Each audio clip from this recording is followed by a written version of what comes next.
Hello hello. हाँ सुनो तरु, हाँ बोले। लागता कि घरे अब की बार छठ पूजा ना हो पाई। काहे काहे ना हो पाई? काहे कि माई के तबीयत खराब बा और माई छठ पूजा करे की स्थिति में नहीं थी। लागता कि अब घरे छठ पूजा ना हो पाई। ऐसे काहे कहता नहीं? तो की करी तू ही बतावा। अच्छा ठीक बा, रौरा टेंशन मत ली, हम काल्हे आवतनी। हे छठी माई, हम पहला बार राउर व्रत उठावतनी। अगर हमरा से कोनो गलती हुई तो क्षमा करम।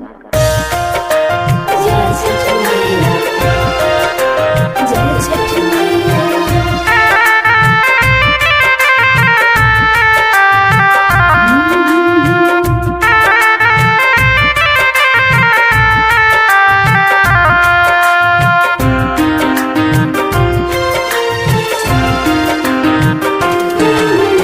राउर महिमा है छठी माई हमसे नहीं गवाई।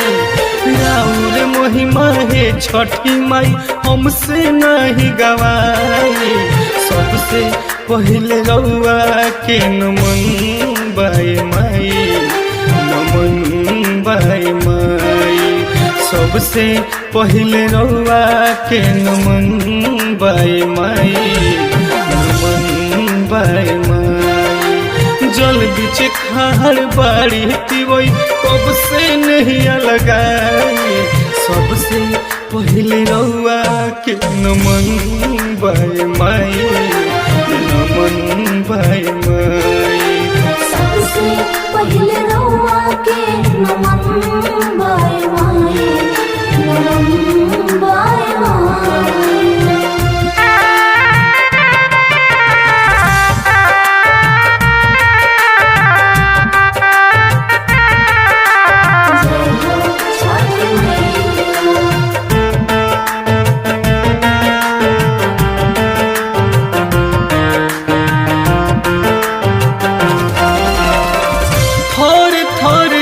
पोतावे जल शरीरिया बोदरी से आई आदित निकली बहरिया।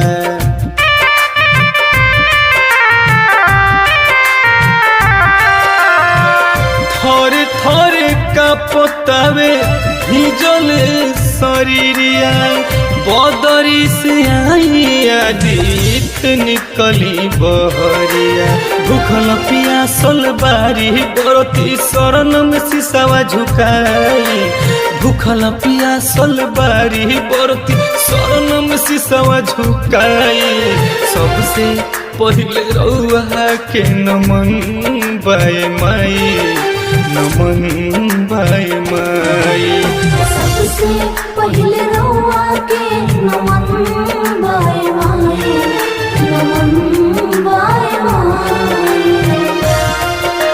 जय छठी मैया, जय छठी मैया।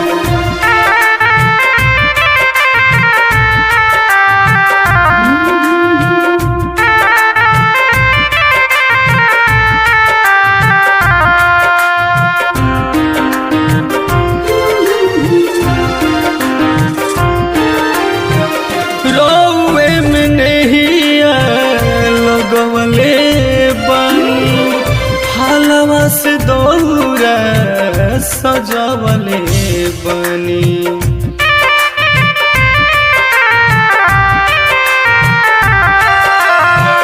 रउए में नहिया लगवले बनी। हलवा से दौरा सजवले बनी। आँख से आंसू गिरत बाटे कबे दरस दिखाई। आँख से आंसू गिरत बाटे एक बेदरस दिखाई। सबसे पहले रउआ के नमन by my, Naman by my. सबसे पहले रउआ के नमन बाई माई, नमन